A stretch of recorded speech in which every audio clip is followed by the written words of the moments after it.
Hi, welcome to Musicians Hangout with your hosts, Crash Fistfight from Fatal Butterfly and Maxine Maxwell from the Maxwells.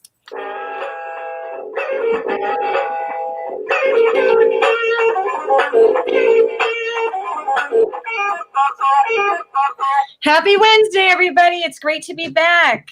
Happy Wednesday. Happy Wednesday. These weeks just keep flying by. We're already at week 36 for Musicians Hangout. Wow, look at us. Yes. And I have some exciting news. We now have 2,000 followers on Facebook.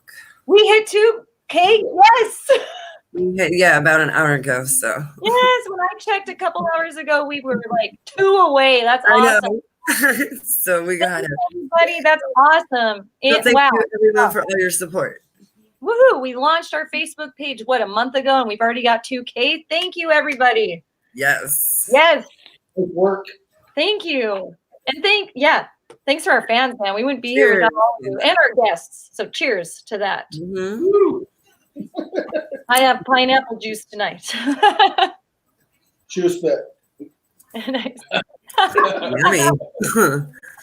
Well, I will go over our mission statement for our Musicians Hangout show, and we will get to introducing our awesome guests tonight. All right. The mission statement is to be part of a revolution to create friendships with other artists and build a community network to save music.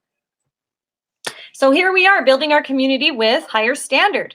Go ahead and introduce yourselves individually and tell us what your role is in your band. I'm Michael White. I'm the drummer.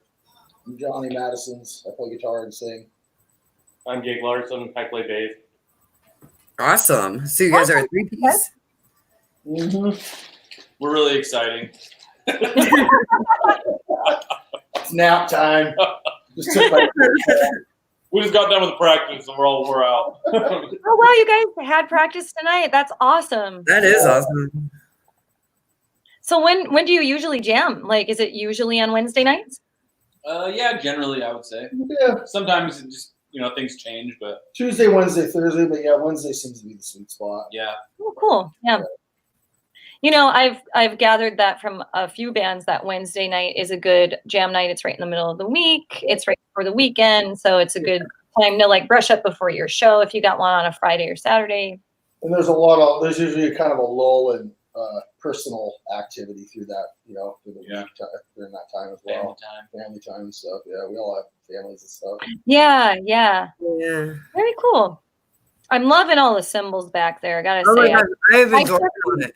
Looking back there, so I don't know if you guys are aware, but we are both drummers, and Crash actually plays bass too. But in the bands we are right now, we are percussionists, and so we like to geek out on the drums. Oh yeah, You came to the right I wish spot. you could see the rest of it. There's a lot of drums in here. Oh my I can see God. 2 different kits, and I'm just And the lights up above us are all drum shells too. So he'll pan up real quick. You can see it's all a bunch of drum lights. Whoa! oh my God, yeah. that's so awesome. Yeah, pretty cool, huh? I Jealous right now. Oh I my got all this over here too. God, of beauty. I got, God. oh jeez. yeah. Yes. Yeah, there's drums everywhere, and there's timpani. Oh, it's getting Ooh. You can never have enough. Your show's officially drum and Oh my gosh. That's great. That's great. Oh wow. Yeah. Great drum collection, sir. Very good. Thank you for that. Wow. Well, thanks for having us. Appreciate it. Yeah, thanks for having us on. It's cool. Yeah, of course. Where are you guys located? Where are you at tonight? Montesano, just outside. Okay. And I'm in Swim, Washington. And I am in Lake Stevens, Washington. Nice. Yeah. Washington also. Montesano, Washington. Yeah, I figured. Yeah. So you're close to Aberdeen then. Yep. Yeah. What, 10 miles maybe? Yeah. Oh, okay. Yeah. Oh Very good. yeah. Minutes. I live like halfway between Okay. Malton and Aberdeen, so Nice. pretty nice little area to live. Well, what I usually ask is that each individual band member tell us how you started out your journey as a musician. So if you could take turns, let us know how you started this out. Jake, take it away. Well, I mostly started because my grandma, she got me my first guitar. Started that when I was like 10. Then just progressively became, okay, I'll start a band. And then There was a scene going. there was on a that scene time. going back when we were younger Pretty good scene, in yeah. the area. So starting about 13, 14 until now, which has been 20-something years of just constantly playing. Got a little downtime. Had a little downtime. Me and him both took some time off. Okay. I needed a break. I started getting jaded like bad. I was miserable. And it was like, I always told myself, if music stopped being fun and became more of a chore, that I'm going to stop doing it, Oh, yeah. That's. I really didn't touch anything for almost 4 years. I didn't even pick up a guitar, but maybe like 2 hours in like 4 years. But I knew I'd come back to it. I needed a reset. Wow. Yeah. And then I called this guy to join a band. I was in the middle of my about 5-year downtime, and then I got the random phone call of, "Hey, I'm going to put together a new group. You want to play bass?" And he was like, "Oh, I don't know." I don't know. Then he got bit by the bug again. Yeah. What's your history? My history? Oh, geez. I started playing. Me and my cousin. We both got a couple of cheap acoustic guitars. Learned a little bit then, some power chords, some open chords, things like that. And then chord progression, like Knocking on Heaven's Door and a couple other songs. And then I realized it became really hard to progress. It was actually work, and so I just lost interest in it. And then I was about a senior in high school. I took it up again. School offered a guitar class last half of the year, and I kind of that's cool. And a couple of friends started a band from the school, and they were like, "Hey, come join." And that band was called Turner Bridge, and I played rhythm guitar, and we were terrible. Terrible. I watched the video of the old show. Oh, it's horrendous. But anyways, now I went to a band called The Adhesives, and we played, I guess at the time it would have been like late 90s, mid 90s, just like, that whole skate punk kind of scene, like super fast. Played in that band until about 2002, and joined another band called You Tell Us. Played in that band for a couple of years. They wanted to move to New Jersey, a week. And it was like, after being there an hour, I was like, no way, man. No way I'm moving there. I made my mind up. So I moved back. Yeah, and then what else? Then I thought I was gonna be done for music for a while. Then another friend hit me up, started another band. It was called Oi Control, and we played for I don't know, 2004 to roughly 2010 or 11. Okay. And then took a break, and then played some acoustic stuff, and got this going with these guys the last couple years. That's awesome. awesome. Now. I started playing trumpet in 5th grade, and then in 6th grade I switched to drums because they needed a drummer, and I was like, "Yeah, I'll try it, sure." And then pretty much never went back. That's all I can play is the drums. But we have a pretty musical family, so we were raised. My dad's a band teacher here in Grace Harbor, so I was raised in the band room my whole life as a kid, and it's kind of always been around. So He's got a jazz background. Nurtured. Yeah, it's always been nurtured forever. He's the true musician in the band. Oh, whatever. But yeah, so I got my first drum set, I guess, in probably 8th grade, which would have been, like 2000? 8th grade and 2000. Something like that. 7th grade, 8th grade. I got it in middle school, and then Youngin. Yeah. Oh my God, you're just such a little baby. I know, right? I was like 2000. Raging. But yeah, I started. I did jazz band in high school and did all the pep band, all the marching band, pretty much everything I could. I was a total band geek.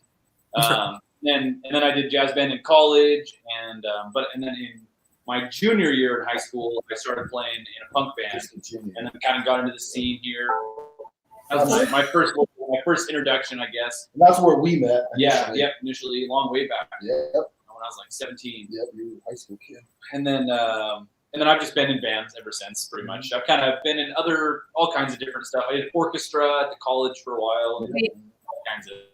I just kind of do a little bit of everything. He was in a band back called Jive. with another friend of mine and another guy, and it was like fusion, wouldn't you say? Rock and roll fusion. Yeah, something like that. I don't know. They were really good. They were super tight. It was really complex guitars. It was really cool. And then it just stopped. Yeah, like all bands. Bands Yeah. come and go, man. You just keep playing. But I So have some down. I quit playing for a handful of years. You know, I mean, quit playing seriously all the time. I used to practice hours every day, but I just got burned myself out, and then took a long time off. And then since we've been kind of playing, it's like rejuvenated the joy in it again. So And we we're try playing a not. lot. We try not to overplay ourselves either. You know. I got you. Yeah. Understandable. Sorry, just a quick side note.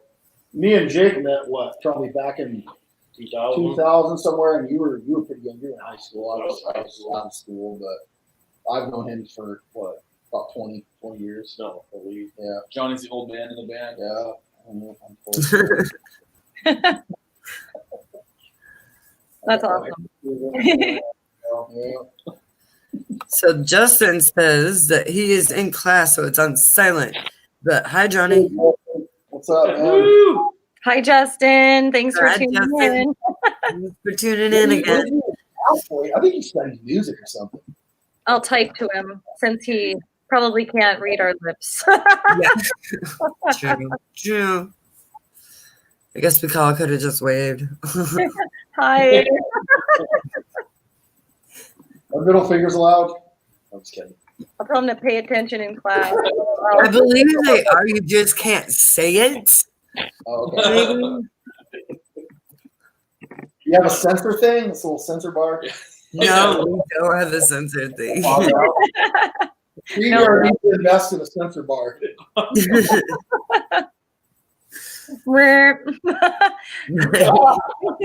Maybe I'll use this. Just burp. Censored. Sounds like Bark at the Moon a lot. So you guys said that you've been a higher standard for 2 years now. Yeah, roughly, give or take. When did we? Roughly. Spring of maybe 2017, or was it 18? Probably 18. Was it 18? I don't know. I don't, honestly, it's either spring of I lose track. 17 or 18, one or the other. Either 2 or 3. Yeah, You know, somewhere around they there. all just kind of blend and meld in the At some point, it does. Like, Yeah, it does. It does. Totally get it. yeah, that really does. Yeah, it's really blending. We got the other side problem. Now you're all sounding old. Yeah, our age is starting to show now. Yep. Like You when young guys. they thought we were the You dad. should Oh, yeah. Jacob from the Charleston was like straight up came up to us after the show, and he was like, "Oh, that was great, man. I loved it." He's like, "I'm not gonna lie, man." He was like, "When I saw your guys' staying online, your link you sent me, I was like, God, these guys look like total nerds." Like, you guys play like kind of hardcore and stuff. I'm like, yeah, that's kind of our gimmick, you know. We're like dad clothes, and it's like, blah. Yeah. So what would you consider your genre? Terrible. Terrible.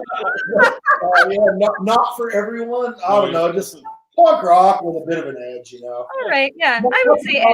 Hardcore punk rock, you know what I mean? It's fast and loud. Fast and loud, yeah, and aggressive. Yeah.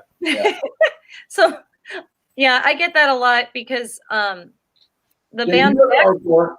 is a husband and wife. Like it's us, my husband and I, and we get that too. They think we're this cutesy little folky.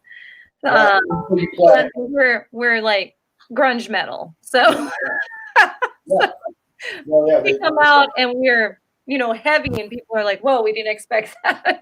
yeah, Cool. totally abrasive. Hmm. I like the shock factor too. Yeah. It's fun. Totally. Yeah, it's fun to do. It's especially fun when you're followed by someone acoustic. Yeah. They're like, thanks. You're like, I don't know, we might have done you a favor though. Maybe people are ready for this now. Scare everybody away. Yeah. Yeah, that's true. That's true.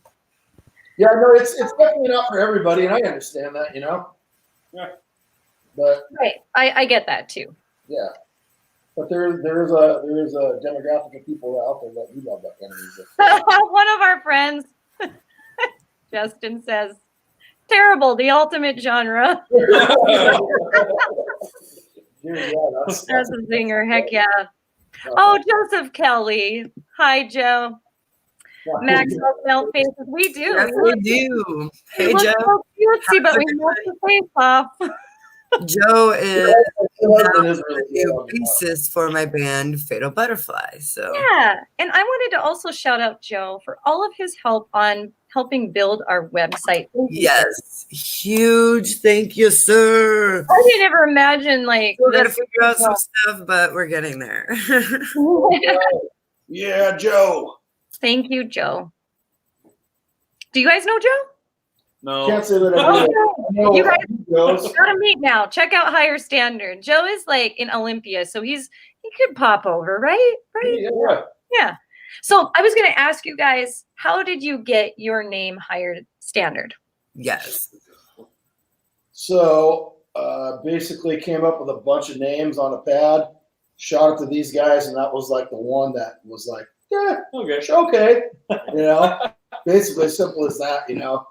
It's the kind of in my head, the meaning behind it was like just like holding yourself to a little higher of a moral standard, you know what I mean? Moral standard, yeah. Yeah. But That's cool. band though. No, I mean, But that's essentially the meaning That's the behind it. music. Don't be a garbage person. Be a good person. yeah. You know what I I mean? dig it. Yeah. Yeah, Treat others very cool. like we treated. Yeah. But me and Mike were trying to change the name to Lower Standard for a while. Yeah. A writer for our artwork. Yeah. And they're like, oh, yeah, what said it. I said, you guys are assholes. And it's punk rock, so I mean, it kind of fits. But Yeah, right? but it all works. Doesn't matter. That could be its own genre. Higher Standard punk rock. I like that. Don't put us on a pedestal that we can't maintain. Okay. Oh my gosh. Now I gotta come see you guys live. It's happening. Me too. Yeah, we could come. Definitely have to. Yeah, we'll come see you. Work up there. So I met Johnny's wife and I want to marry her. My wife's pretty rad. She's pretty much the coolest. She's amazing. I love I lucked out with that one, man. So yeah. When It's we like, met, like your best friend who you have relations with. It's great, you know what I mean? yeah, that's how I feel in my relationship too. And my band. Yeah. Yeah. You guys give a look during sometimes during the show, you're like, hey. My boyfriend is definitely my best friend. No doubt about it. It's Yeah. all everything. Yeah. That's cool. That's cool. He's awesome. So who influences you guys? What are your favorite bands that you listen to? Oh man, it's pretty wide, but go ahead. Well, we have a couple hours. You're fine. Yeah. That's true. When you talk slower, Influences. 18 minutes in. A lot of the 90s, like grunge stuff. That was, from the harbor, that's going to be an influence. Yeah. Classic metal too, you know, Priest and bands like that. Priest, Maiden, Motorhead. All that shit. Motorhead's always going to be a big influence. Yeah, Motorhead. I got Snaggletooth tattooed on my forearm. That's how much I love Motorhead. Oh, that's awesome. That's cool. Misfits, yeah. Man, there's a laundry list. Can't really, I'm a big Social D fan for a lot of you. I still love Social Distortion. Yeah, I like Social D. They can, you know, I mean, the simple chord progressions after a while, you know, can be like, oh, okay, I need to listen to something else. But if you want to listen to more complex stuff, it's out there, you know. Mm-hmm. I'm a big fan of Guttermouth too. Oh, love those guys. Who's that? Guttermouth? Oh, you know what? Yeah, the only stuff I've heard that for years. Is like, dude, Guttermouth just rips. Mm-hmm. They I remember that super poppy video they had in the 90s. And I was like, these guys rip? They're like, dude, all their other stuff's not like, you know what video I'm talking about in the 90s? Yeah, I know a video, and that is not a good display of Guttermouth. Everybody said, yeah. I was like, what the hell is this shit right here? This is horrible. This is a Guttermouth. What the hell? No, but yeah. I went through, like, in high school, when I was a kid, I suppose, so I went in the 80s, you know, grade school, and early 80s through the late 80s. And then I know. Vitamin C. Vitamin C from back Yeah, in that the doesn't narrow it. You're damn near probably guess my age. What's funny? And actually, one of the David wants to know what what your guys' link is. Yeah. For our band camp, Sure. higher standard at bandcamp.com. Or /higher standard. Is that one too? I think that. I don't know. It's just higher standard @ bandcamp.com. Bandcamp. Search higher standard. And then you can find us on Facebook, and you can click the link on our page. And you're the higher standard, just higher standard on Facebook, right? Or is it band? Yeah, Joe, it's higher standard on Bandcamp or on Facebook. Yeah, Or like way down the page. He said, "Yep, he's got it." Sweet. Sweet. Right on. Thank you, man. Damon is a good friend. We go way back to high school. Nice. That's awesome. Thanks for tuning in. Damn it. He is the vitamin C. He is the guitarist. And so, yeah. So, So, those guys rip. Let me tell you, those guys are awesome. That is awesome. Very Who's that? cool. who is that? That- Who read? this guy. Vitamin C. Oh, vitamin C. Oh, vitamin C. Oh, yeah. Sorry, my hearing's really terrible. Mine is too. Well, All our hearings probably pretty bad. I have excellent hearing. I don't know about you kids. And I don't even use like earplugs when I'm jamming. Never. I'm so horrible. I did for a little bit. Yeah, I do. I'm gonna be deaf by the time I'm 60 though, probably. It's just gonna come just wreak havoc all at once. That's like my whole point, though. That's what I'm kind of aiming for. So I can just cut out all the bull crap, you know what I mean? We won't talk to you anymore. You're like, ah! Damon said that they don't rip that much anymore because they're old. I'm just as old. I still kill it every time. I shouldn't lump these guys in with me completely because I do have a handful of years on them. Yeah. On both of them. I don't know. I got down earlier. I got on the ground yesterday to play with the baby, and well, my back hurt. Like, oh yeah, yeah. I dislocated my shoulder answering the phone just the other day ago. Oh, jeez. Oh. So Just- Did you throw your back out answering your phone? My shoulder just answered the phone. Oh, I tore my rotator cuff. no. Anyways, yeah, to get back on topic, I suppose. It's okay. I listen to a lot of I don't know, 90s, late 90s, early 2000s punk rock stuff. It's kind of what I got exposed to when I started getting serious about it. Big ska fan too. Yeah, I was really into ska for a while and reggae, and then but I mean, I've always been like Rancid, Out Came the Wolves is like one of my favorite albums. Transplants, I like the Transplants a lot. I don't know, but I'll listen to anything. I get just as much satisfaction out of like Miles Davis as I do out of like Transplants or whoever. Gotcha. You know, it just depends. It took me a lot of years to get to where I could appreciate Other stuff. way mellower genres. But yeah, Yeah. 'cause I was the closed-minded guy that was like, Yeah. would make I'm you. finding the older I get, the more I appreciate older music. Like the stuff I didn't like when I was a kid, I would listen to it and I'm like, why didn't I like this as a kid? This is awesome. Like, Yeah. You're supposed to. Your parents aren't supposed to like your music, and you're not supposed to like your parents. It's a stigma, music. true. I liked my parents' music, but they listened to really good music. So you got lucky. They were rocking like Bad Company records and AC/DC and stuff, weren't you? AC/DC, Sabbath, Zeppelin. Like my dad looks like Robert Plant, so we've gotten that my whole life. Like people want his autograph and pictures and special treatment places, even though he's like, I'm not Robert Plant. They're like, it's okay, Mr. Plant. We won't let anybody know you're here. He's like, I'm not. Has your dad ever been to the Tokeland Motel? I don't think so. Like maybe 30 years ago? Because my wife was convinced and it'd be hilarious if it was actually your dad. 30 years ago, probably possible. She said he was a real a-hole. I'm like, well, yeah, what do you expect? Of course he was.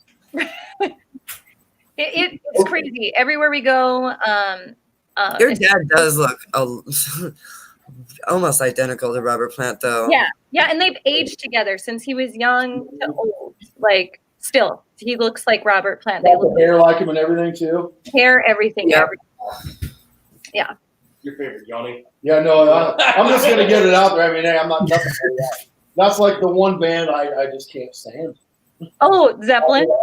I blame KDUX, the local radio station in Aberdeen, for Overdid it. Funny thing, I'm not a huge Zeppelin fan either, and yet I play drums a lot like John Bonham. Oh yeah, you do. See?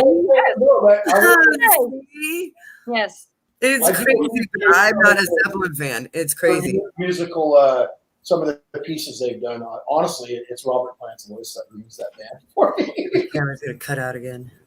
That's funny. My dad actually doesn't sound anything like him. He can't sing like Robert Plant. That's probably a good thing. Otherwise, he'd be raking it in for like a He'd be in a Zeppelin tribute band. Yeah, totally. yeah. He would be it.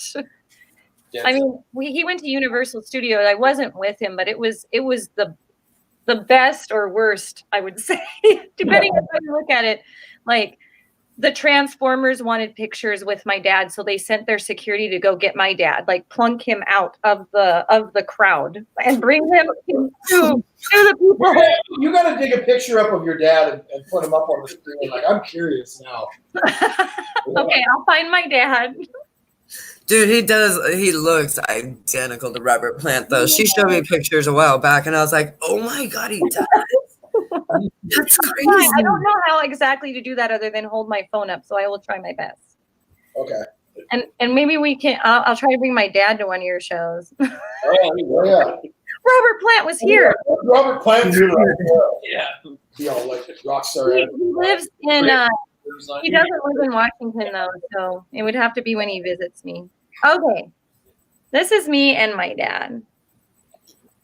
Holy crap. Wow. That's no joke. You see it, dude? Wow. Whoa. I'm legitimate. No, wow.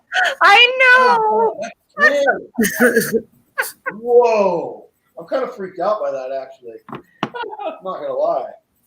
It's gotten to the point where he signs his autograph, like my dad signs his name just to get people away from him for an autograph because he feels wrong signing someone else's name. And then they look at him and go, really, dude? Really? Your identity. I don't think you can read my dad's signature is very loopy, so it's like Loopy, I like. What was that? Does he rock a British accent at all? No, he's from North Dakota, so it's very Midwestern. Yeah, that's why I don't understand how people I'm gonna go warm up the car. like confused that he's Robert Plant. There's no English accent. He's like, I don't have the accent. I don't even have a British accent. And they still want to believe so badly that they've met Robert Plant, or at least take a picture with him and post it online to say they did. You know, like that happens. That's not even what's I making don't want royalties. Royalties. it might be making it more believable to people that he's trying to pass off an American accent. Like, Yeah. What's up, man, with this guy? No, especially in North Dakota. Well, and Robert Plant is known to just show up places, like just where, you know, regular civilians would be or whatever. Like, and so that's again why really big fans of Robert Plant assume my dad is him. Charge him $20 for an autograph. That sounds stupid. Write his own name, you know. My dad, marketing man. This is your retirement dad. Dude, he can make a killing in California. I Like on the Walk of Fame. Yeah, walking down Hollywood Boulevard. Just fooling. They have all sorts of impersonators down there, dude. He can make Oh, he did that back. He went to Disneyland with my mom a few weeks ago, and of course, he had his entourage of fans all over the park. Because people will snap pictures of him, and it goes viral, like Robert Plant at Disney. Like, I 100% believe you after seeing the picture of him. It's crazy. Yeah, that's nice. You were not kidding. I'm kind of amazed. I'm not kidding at all. It's What's been. it like being Robert Plant's daughter? Right? I'm still struggling as a musician, Dad. Come on. You didn't want to write your dad's name and write his coattails, did you? Nope. Not at all. You know why? I'm the daughter they don't talk about. Just like, the Osbournes. Oh, sorry. I'm a big Ozzy fan, but Yeah. That's some awesome. love Sabbath, man. I love Ozzy's solo stuff. I'm digging the new album you guys listen to. I've heard tracks off of it. I haven't. Yeah, I've been listening to the whole album since I think it came out last Thursday. I heard. Well, didn't he pre-release one track before the album actually came out? Straight to Hell was released back in November. That's the one I heard. Yeah. And then Under the Graveyard was also released shortly after that. I want to say I might have my timeline wrong, but it was in the winter that event releasing. And then Ordinary Man with Elton John could have been before both of those two. No, I think Straight to Hell was first. I don't remember, but those three were released before the full album. Yeah, it sounds like Ozzy to me from what I heard. Yes, it sounds very authentic. It sounds very much like his old school solo days. So that's what I really appreciate about it. So On the album? Yeah. Oh yeah, you may have. I don't know. I haven't really. Usually stuff will pop up on YouTube, like as I go through, and I'll see stuff. But if it doesn't pop up, I wouldn't know. Yeah. Well, I try to keep up on music news because it is one of my segments, but I've switched from mainstream music to more of our community network news, so I can highlight bands that have been on the show or going to be on the show, and some of the things that are exciting going on for them, including singles that are released, music videos coming out, albums that are being worked on or released. So Nice. I would like to throw a shout out to some of the bands in the Northwest area that are big Absolutely. that I'm a fan of, and I'm pretty sure all these guys are too as well. But Stuntmen from Olympia, Mick, Jerry, and Tully, Neutral Boy, another band from Bremerton, been around a long time. Mike. Who else is there? You guys play in Bremerton, don't you? What's that? Yeah, you guys have played in Bremerton, right? That was our last show we played at. That's right. We just talked about that. Yeah. We actually, and Magnitudes is another band out of Longview, are good friends. They've been friends of ours for a long, long time. Really great band. Always a lot of good times with those guys. Longview, yeah. Meese, another one. Lance, another band that we play in another band with. Called Meese. They're super heavy, and if you want to get your face just punched in by music, they're the band to go check out. Man. Oh yeah, I want to check that stuff out. Yeah. I love them. Larry from Larry and the Ricketts from back in the day. I ran into him a handful of years ago, and I started going back out to shows. It was crazy seeing him. He was always a cool guy. Man, who else is there? Those are the ones off the top of my head that I can think of. Yeah, there are some really great local artists in the Northwest, and I'm enjoying meeting them all and getting to know them and playing shows with them and becoming their fan. Yeah. Spring Water. Hot Spring. Oh yeah, Tony Reed from Hot Spring Water Moss Generator, another guy that's been in the scene forever. Yeah, that name sounds really familiar to me. Have you checked out Hot Spring Water? I'm going to see. I'm going to now if I haven't. Yeah, it's like it's not like hard music, but man, the songs are amazingly good. Really good songs. And Hot Spring Water. Okay. And then Mike DuPont, that's from Quick to Blame, who we played with up in Bremerton. He's also in Hot Spring Water as well. Really cool guy. Just recently friended him, and yeah, you're right. Though it's cool to meet people and make connections and stuff. I'll check them out. Yeah. Cool. Thanks. Mm-hmm. Maybe they'll be on our show. We're booked into June. We're booking in June. All June is open, so hit us up. If anybody else out there wants to be on the show, get a hold of us because we are booking our summer dates. So let us know if you would like to be on Musicians Hangout. That's so crazy. We're already booking in June. And we have so many exciting bands. It's awesome. We do have really high quality bands. Yes, definitely. It's fabulous. Well, you have lowered your standard tonight. With higher standard. That makes sense. You guys are a higher standard. Yeah, right? Come on. It's a lie, man. It's a front. It's a lower, man. I was going to ask you guys what venues you play. Oh, so far we've played the Parkway Tavern in Aberdeen probably far too many times recently than we should have, but it seemed to be the only place to do really locally. That's quaint, but they want music there too. So Yeah. there's not much down here anymore. Yeah, isn't that sad? We're watching that everywhere we're playing. Everywhere. Venues are closing except for Tacoma. For some reason, they're thriving in Tacoma. Tacoma's a strong scene as well, too. You know, there's still a few places that people, you know, the diehards are going to come out. Actually, surprisingly, Longview, anytime I go down there, there's usually a pretty good showing of the crowd. That's Erebus. You know? Yeah, Erebus is good. Yeah. Erebus is pretty much the only place. I've been to Reba. I actually went and watched Zeke there a couple Yes. weeks ago. Such a cool venue. I love that place. Oh my God, it's so awesome. I love all like the altars on the side. I know there's so much. There's so much to do. painting behind this. Yeah, the stage. It's so awesome. I know the stage is amazing. Oh. Shout out to Zeke too, been a lifelong Zeke fan. Yes, Zeke is an amazing band. Love that band. My wife, not so much, but you know what? I'm like, I get it. That's okay. They're an acquired taste. I understand it. I love it. I just love that 17 minutes of playing 14 songs without a break. It's such a barrage. Yeah. And like that in itself is a testament. And that takes stamina, man. Like, oh my God, yes. Tip my hat to the drummer in that band for Yes. If you check them out, usually, if you see them anytime, like from what I've noticed a couple times I've seen them over the last couple of years, that drummer sits there and does some rolls on his legs, and they're all feeding back, and they're just waiting on his count in, and he's getting in his headspace right because he knows he has 20 minutes before he has a break, and everything he's playing is super freaking fast. Yeah. And he kicks in and bam, what does he want? It's like holy crap, man. I love it. Machine gun. Yes, no, they are definitely amazing.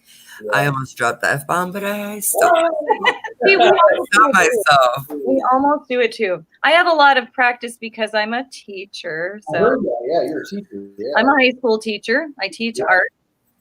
You're out on the front lines. Cool. I am, yeah. Those little I'm an at-home domestic printer. talking to you kids, you bastards. No.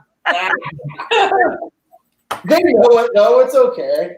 Sometimes they can be, though.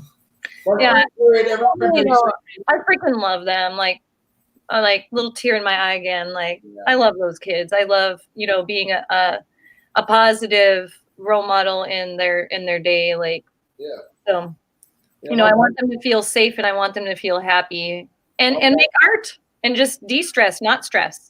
Yeah.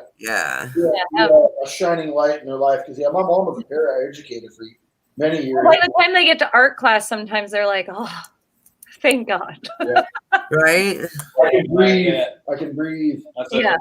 Yeah. Oh, hey Scott, thanks for joining us, Scott. This is my bandmate from Dissonant Chaos. Hey, do you want to update us on that? So Dissonant Chaos, we have a bass player, Marcial, and me, drummer, and Scott is our guitar player, songwriter, and we are trying out Garrison on vocals. So we're gonna see how that goes. I'm excited. Ooh. We're progressing, and I like that we're progressing every time we practice. So. It's been so fun to watch this. And it's been fun, so it's kind of nice. It's punk rock, so we're gonna. Well, I'm excited for all of the changes going on for Fatal Butterfly too. Like, yeah, we got a lot of changes because Anthony left the band, but we picked up Joe Kelly on bass and Steven Satterley on guitar. and both very talented individuals. So I'm not exactly quite sure on everything going on. So it's Okay, gotcha. It's going to be exciting. I'm excited to see where that is going to. So those are my two projects. So Very cool. How often do you practice, Tony, with your bands and stuff? right now with Fatal, I am not jamming with them, and because we were They're trying learning to the steps. up to date with the songs, and so they're learning the songs, but I will come in pretty soon, Well, the next weeks, to do some drumming. They practice down on Olympia too, that's so. what I was gonna say. Yeah, don't they practice Olympia? Yeah. But I practiced a couple of weeks with Scott at his house with Dissonant Chaos a couple times a week. So So is that fairly close to you where you live? Just in yes, Cross? it's in the same city actually. Just Yeah, like a drive. I know how that is doing the traveling thing. I was in a band in the mid 2000s with a guy I was in one of my first bands with. He lived in Seattle, and I would come up and basically we'd hammer out for over a weekend. And if we had a show coming up, I mean, we hardly ever practiced. It worked, but yeah, it was rough. I don't miss those days. Yeah, well, being a drummer, I don't have a vehicle right now, so being a drummer, that kind of puts a damper on things. But we're working on that. Hopefully, within the next week or two, I shall have. Drums at every location you jam already set up, and then you're good. Yeah. I wish that there was drums at every. Well, and her drums tank. But, yeah, I have a 7-piece kit, and it's huge, and I have 7 cymbals too, and 2 kick drums, not just a double kick pedals, 2 kick drums. So lug that thing around everywhere. But I'm just not willing to change to the double kick pedals. They just feel too weird to me. Yeah. So I've heard that from people. Have you ever played on the double, like two? Oh yeah. Oh yeah, right. One of these days we're gonna come in here. He's gonna have 4 several times, but I've never done it like as a regular. That's my like go-to kit. I'll mess around with stuff all the time. That's my go-to. see, I write songs that actually require their double kick in it. So, because I like it, it's fun. Yeah. But it's a workout, like overkill, man. Motorhead, overkill. Oh yeah. Oh, that's a good song. 7 minutes of double kick, man. Yeah. Oh yeah, that's insane. Yeah. That was so like cutting edge when that song was released back in like 1980, right? It's like nobody was doing that, man. No. Right? Yeah. That was indie, dude. Mind blowing, man. Mind blowing. Like. I was thinking 4.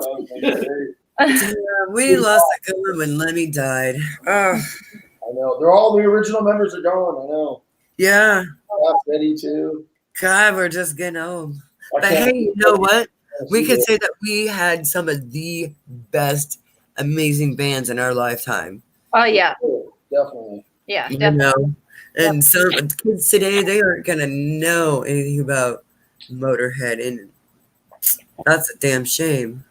Oh, there's another drop and shout out I'd like to throw out to Yes. local band in Aberdeen here called Clear Nothing. They're young kids, man. I don't know, maybe 19, just out of high school. Maybe some of them still into high school. Clear Nothing. Clear Nothing, yeah. They play punk rock, some like, yeah, cha-cha, yeah. When I saw those kids the first time, it like legitimately gave me joy inside my heart. Yeah, to see Here they are. I bet this is them.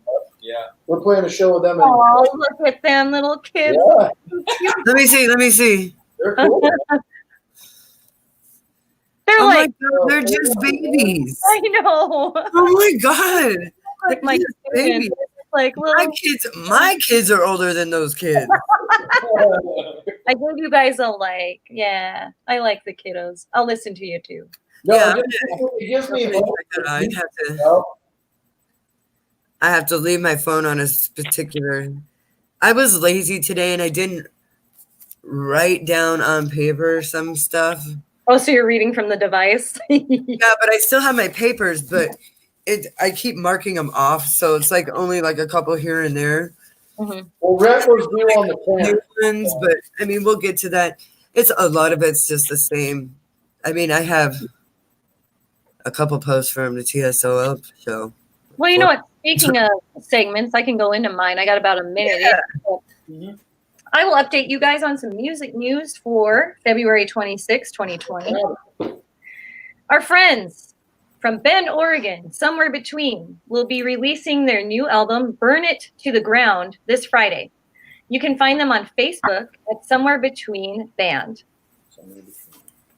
They're also on somewherebetween.com if you wanted to check them out on their website.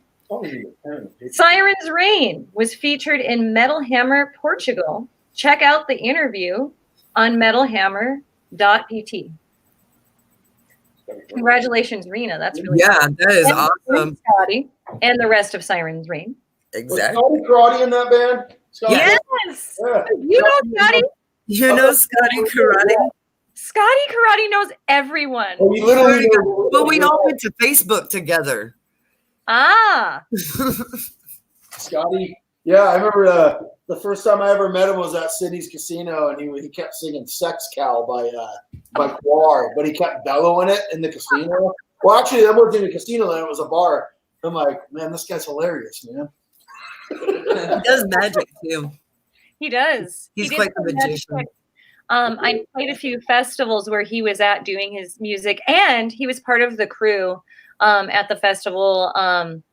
And he would do interviews. So he interviewed me on my New Year's Eve gig in Tacoma for Clonapalooza at the Tipsy Tomato. And that's when I met Scotty. And I followed him ever since. He's just so funny and fun.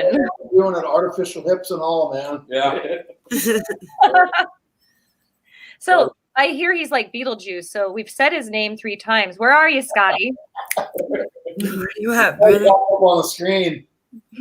He's gonna watch this later and be like, I'm here. He's gonna disappear behind the drum kit. There he is. Yeah, so what was the name of the first 2 bands you just said? So the first one I highlighted was Somewhere Between. Oh, that was way off. Somewhere between. Yep. Yes. Yeah. What? I actually played with them at a gig where Scotty was at. Oh, nice. Yeah. Wars. Come full circle. What's that? I've come full circle here. All right. Yeah. I told you Scotty was everywhere. He is everywhere. What was the second band? Siren's Reign. REIGN. RAIN. Oh, just RAIN. Thank you. Oh. Thank you, Crash. I was You're like, very wait, welcome. Siren is spelled S. Who's the feature here? Never said I could spell. I do art. Yeah, All right. My friend Allie Hannah, Yeah. Boop, boop. she sent me a link earlier this week. Newly released single from her band, Digging for Change. The single is called Insane. You guys can check it out on YouTube. I think I've heard that band. Digging for Change. Digging for Change. That's our girl, Allie. Yeah, Allie, she's a beast. She's a drummer too, booking agent. What doesn't she do? She's a mechanic. She's She's just amazing. she just does everything. She does recording. She has her own show. Like, Yeah, well, they have their own with podcast. her husband. Yep, a podcast with her husband. Law Dog. Law Dog. Yep. Nice. Yeah, so check that out on YouTube and give a listen and a like to our friends Digging for Change. Definitely. Also, I wanted to update everyone on some things going on in my home studio. Max and I are finishing up our album. He's doing the mixing and mastering. It's sounding amazing. He's almost finished with our single, Silence. Nice. And I wanted to also drop that we have the tickets for the festival that we're playing in May 1st, for the Hybrid Festival at Tony V's. You can hit us up. They're $12 a piece. I'm already reserving some, so get them before they're gone. I guess we can always get more, but you want these babies that are in my hand. Trust me. Trust me. 21 Horizon Lane. Send them in the mail. What was that? 21 Horizon Lane. Send them to me. Okay, we'll do. Okay. I don't even have to write that down. I could probably just get it from Gina. So those of you who don't know, I gave an address out on the internet. Yeah. My wife probably We're like, so security, Johnny. I met Higher Standard. Well, I met Johnny's wife, Stacy, through my friend Gina, and Gina's one of my best friends here out in Squim. So that's how I was connected with this band, and I'm so excited that I was able to schedule you guys because I've heard such great things about you. I've had nothing but good things to say about you as well. Oh, yay. Dude, Gina's awesome. Yeah, she's great. Yep. Crash has hung out with Gina, in fact. So. And did my wife meet you, Crash? No, I don't think so. No. I probably wasn't in town then. Yeah. Okay. So I got to pop over and I found out her love for horror films because Ooh. my husband, he doesn't do the horror film stuff. Yeah, so Stacey and I were like, you know what? We could watch horror films together. Yeah, you guys should get a shitload of them. Yes. Recommended some for me too because I'm off during the summer. Yeah. And I will watch some, like some scary movies before my hubby gets home from work, and yeah, I watched some of her recommendations. So yeah. Well, yeah, he does have. There is a few good ones that I've liked, but for the most part, they're so predictable. I'm just like, I'm not into it. Yeah. Do you like the hauntings or the murder cases? Like, honestly, like the more like possession ones. Yeah, that's mine too. I like those ones are usually like, holy crap, this is some freaky stuff, man. Yeah. Have you watched some of the true ones recently? The Possession. Nope, I haven't seen that yet. Oh, yeah, that's based on a true story. It's creepy. Oh, really? I might actually be interested in that then. But no, what was it? The Conjuring 2 was pretty. Ooh. That'll give you the creeps a little bit. Yeah, it does. Mm-hmm. I just stick with the classic slasher films. Yeah. The classic, like, cheesy ones. Leprechaun. Children of the Corn. Child's Play. I saw Parasite recently. Oh yeah. It was pretty different. I think she asked me to watch that, and I said, I haven't seen that. I haven't seen Parasite. It's intense at times, for sure. Okay. Throws you off. The all zombie horror films are great. Oh, so it's like a psychological thriller type thing?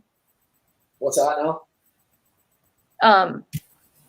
Oh, I forgot the name of it now. Dang it. Parasite. Is it a psychological thriller? Yeah, kind of, sort of. You just don't see a lot of things coming. Oh, And no, it's it's just totally totally crazy at times. It's just bad. Speaking of crazy, what's the craziest thing you guys have seen out there in the music industry? Whether it's at a concert you're playing or that you're at.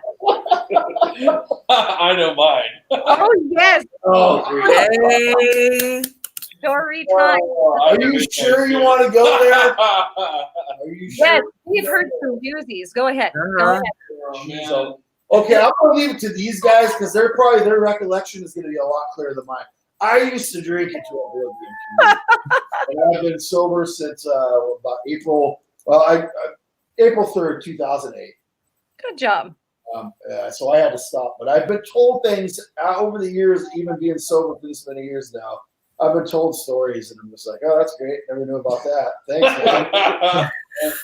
Johnny showing up with a lady's vest to a party. With my head shaved and a patch of bangs like this. I was so hungover. I woke up at 6 o'clock at night. We had to do this backyard barbecue party. Band comes over. They're like, dude, what are you doing?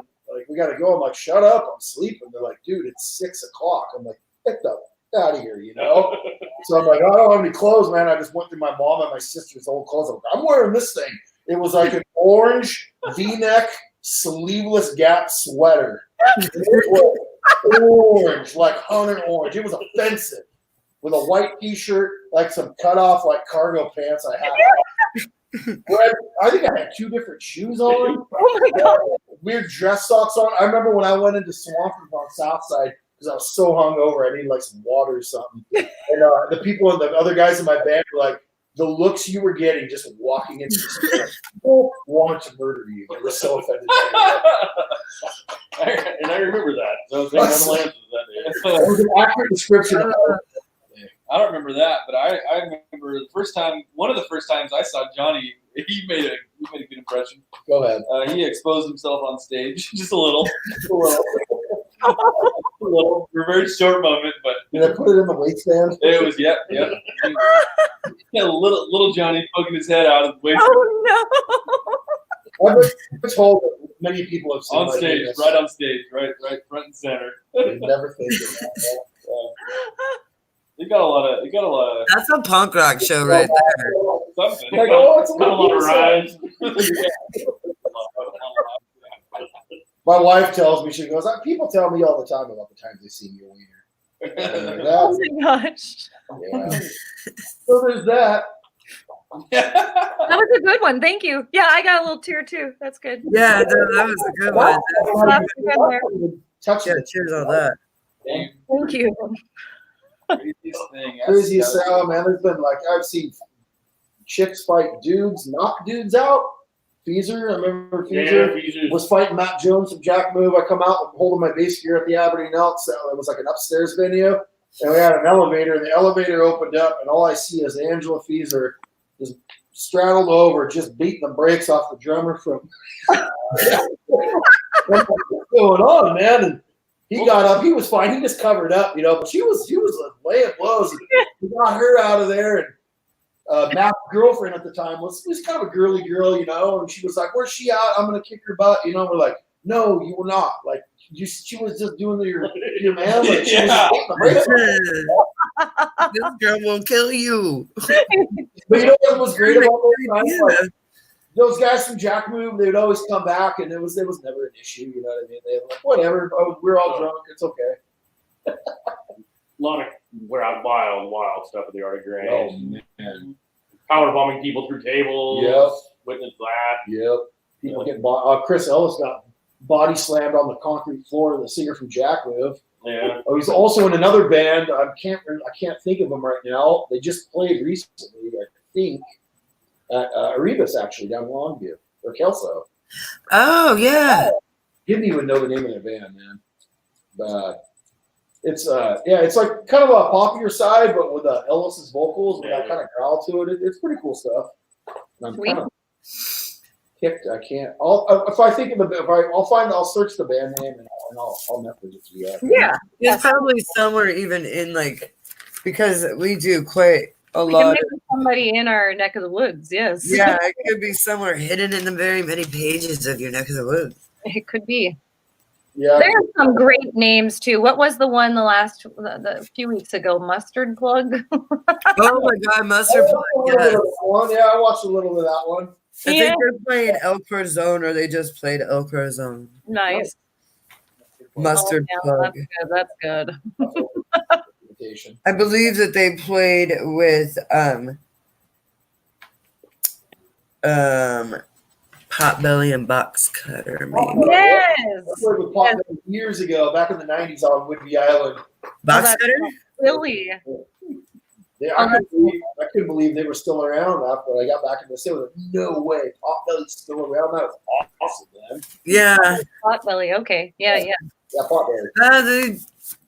They have a new drummer these days, unfortunately. Yeah, well, 25 years of punk rock, the drummer's probably like, "I'm out, man." Yeah. Gets hard.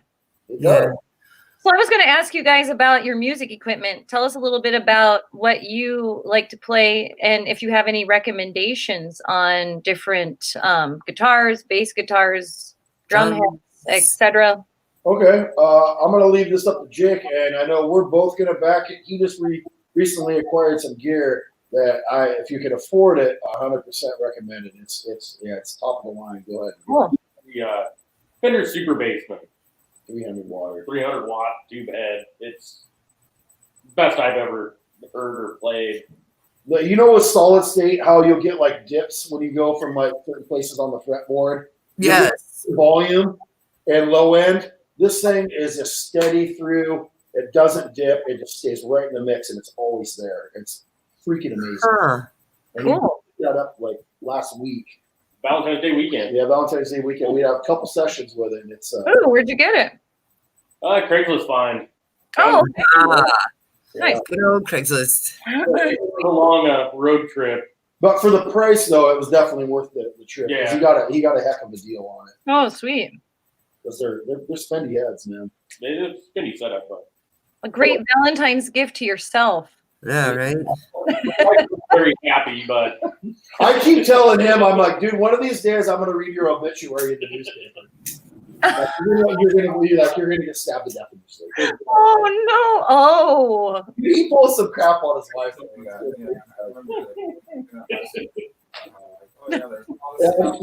Yeah, I came home with a few guitars that you didn't know about.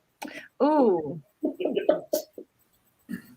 I'm not gonna lie. I usually purchase my husband's guitars for him, so I know what's coming. Yeah. Yeah, I let him pick out what he wants, but it's like, what do you want for this birthday or Christmas? Yeah. And he got me my drum set, my drum kit, my first kit anyway, on Valentine's Day back in 2006. So, woo. Heck yeah. Good Valentine's Day. Yes. Cases all over the house. He's one of these guys that's always on Craigslist, like dealing. And Nice. are some pretty sweet deals, you know. I just don't want to put the legwork into all that. You know? Right. Yeah. I've always been kind of like, if I can find something to me that sounds good, hey man, I'll go with it. You know, if my taste change later, then maybe I'll adapt from there. But I run a Marshall head. It's a JCM 2000 PS. That's a triple series lead. The TSO. Run that, and I usually run 2 rigs most of the time. I borrow his 50-watt Mesa War. It's a big single rack head, and I run both of those. Each one for a 412 PV Balcony cab, because that's all I could afford at the time. And you know what? They seem to be working pretty good. They're pretty solid cab. We did that last year. Oh, and then my wife gave me the green light to buy Ooh. standard. A couple of weeks before, beginning of February. Totally blown away by that. I was in shock. Really super expensive guitar. She was like, "Yeah, just make it pretty." I was like, "Wow, you're the coolest." Aha. Yo, there she is. There she is. Hi, Stacy. Welcome to the show. Amazing. Not gonna lie, I was in shock for a couple days on that one. Like, I wake up, I'm like, dude, I haven't put some Les Paul, man. It was a joke on the way up. Oh, just yeah. going up there to get like strings. Yeah, I was totally fully expecting going up, buy some strings, you know, that's about it, call it good. She was out of town and she texted me like, "Hey, did you find anything good yet?" And I'm like, "Well, we're not there, you know." She's like, "Well, get me a prize." And then I go to these guys, him and my other buddy Nick. I was like, "Dude, I think she's giving me the green light to buy a Gibby, man." She's like, I was like, "You mean like a prize, like a nice gold top? Question mark?" She's like, "I don't care, just make it pretty." It's like, dude, I think I'm getting the green light to buy a Les Paul. Ah, yes. Good. Good. Yes, I think the Les Paul body style is like the sexiest guitar body really on the planet. I really, really love them. Higher on the neck and stuff, but I don't need all that, you know. And if I really ever want to learn and do that, like Shred, like, you know what, I'll adapt. I'll figure it out. Yeah. Because I've played guitars and nothing feels right than the Les Paul to me. That's the preference. Really? I just think it's just such a sexy. Now I want to know a better shape than like a regular Strat. Yeah. Body style. That's Max just hasn't asked me for one of those yet. I wonder if that's what I should get him next. Ooh, you should totally get him a Les Paul. I'm digging the Paul Reed Smith that he has. I got him that. Doesn't he have a V? What was that? Does he have a V? Yeah, he's got this. Oh, be the wall. Here we go. Oh yeah. Oh yeah. Is that the? So he's got a Gibson Flying V. Well, sorry, backward land. Guitar. And that's his Paul Reed Smith right back there that I got him a few years ago for Christmas. God, that is so beautiful. It's a $2,000 guitar I found on Cyber Monday for $500. Whoa, Nice. that's a steal there. And it's got the trem on it too, don't it? Yeah, and it's the Opus beautiful. signature Opus. Oh, the band Opus? Yes. Opus. No, she said Opus, the band Opus. Yeah, it's Opus. See, there's the symbol. Oh, wow. Yeah, my kid actually was just like, you know what I've been listening to lately? My son's 12 years old. He's like, I've been listening to Opus. I'm like, And That's awesome. is that the 7-foot tall child? yes. I had this one designed for him out of Barnwood. Oh, yeah, okay. And that is my license plate from my 81 Camaro from North Dakota when we met. So that's the license plate I had on my car when we met. Nice. 81 Marrow. Oh, it's my baby, man. Oh, yes. She still has it too. Yep, I have it. Two Camaro that was the family car when I was a kid. The doors on those things weighed more than a half of a Sherman tank, I swear. Oh, you don't want a thumb caught in that thing. It'll pop it right off. Yeah. You acoustic guitars too. You'll see one in the back. I think that's the one. Mike, what do you play drums wise? I have a couple different kits that I'll kind of go back and forth between. I have a couple of different collectors things, but my main two is I have like a 65 Ludwig with champagne sparkle. Ludwig. Mm. Yeah, it's my favorite kit that I have. I just got a Ludwig. I was just gonna ask you which one was your favorite. That was my favorite, but I have it out here in the band room. It's just a garage, so it's got a lot of moisture kind of in the air. So I try to keep that one put away. So Wait, this is a garage? Yeah, it's a garage. It looks great. Yeah, I mean, I don't really use. I have a car in here now, but I don't really use it for a car. I have a shop, so I just. Okay.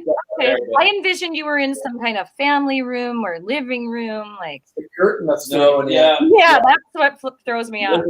Window behind the curtain. But so fabulous. Yeah, but yeah, that's my favorite drum set, I would say. The one I have the most respect for. This one, it's a Tama. I don't even know what it is. It's like a Star Custom maybe or something like that. I got it from my buddy for $500. You know, it's a good kit, but it's not like super expensive. And I wanted to have something that was different than the Ludwig, so I don't have to pack that around all the time. You know, all I have is a truck without a canopy to get stuff around in. So yeah, I don't really want to do that. Pacific with those Northwest drums. weather. I have hard cases and everything for them, but I still just try not to do it. So. Yeah. This kit looks really nice. It's orange sparkle. It's pretty. 26 Oh, that would be, yeah. 26-inch bass. A little Did more you than say 26-inch bass. yeah, it's more than I need for sure. But It's a Man, but it just bumps too. it's cool though. I mean, I like it. Yes. Ooh, oh my God. I just put the orange Rezo head on it. I thought that was kind of neat. Oh, I love that. That is very pretty. And then I just put here. Oh yeah. Sorry. That's pretty Extreme fun. close up. Disgusting. Yeah, get back there, kick it. You want some neck fat? Yay, there he is. But I just put these lights in it. Oh, that's sick.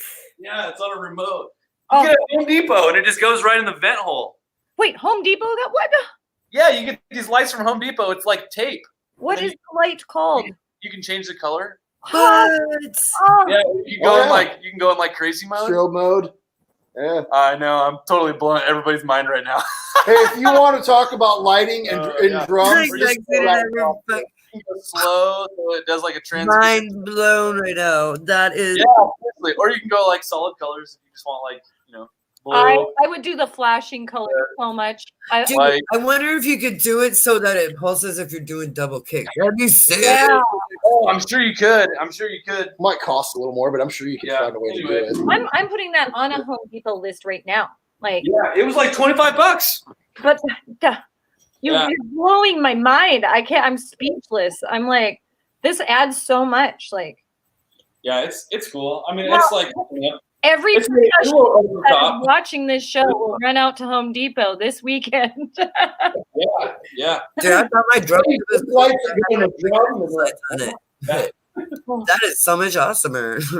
Yeah, Oh, it's like tape, and I just went through, like barely fits inside the vent hole, and then like the cord for you have to plug it in, but the cord for it just goes through the vent hole, so you just have it hanging out your bass drum. It doesn't have to go through the front head or anything like that. Mhm. It worked out like super perfect. Oh, thank you. Huh. Wow, that's great. you can light your whole kit up for Yeah. I really like drum lights. Ooh, hey, Stacey said, Thank you, Stacy. Mhm. Yes.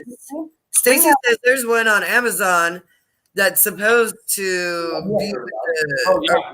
Oh yeah. with the music. Mhm. That's what I want. Thank you. Everything on Oh it. my god, that'd be so awesome. Heck What yeah. if you get one where the timing of it like is off with the beat, so it looks like your kick patterns are just like way off? Oh yeah. That would be a pain in the butt. Well, the wouldn't thing it? to do would be to have it so that you like it's hooked up to your bass drum. So every time you Right. kick the bass drum, it Well, I'm changes. just saying, what if you got a faulty one? It's Oh like, yeah. Oh, you guys have that, huh? Stacy says you have one on your entertainment center. Will it? That's true. Yeah. Dude, would you let me borrow it? See? Oh yeah, we do. Yeah, yeah. Thank you. Thank you, Stacy. Oh, wow. Cheers, sister. Oh, very, very good. Yes, cheers. With my water. I'm doing this soberary, so like sober February.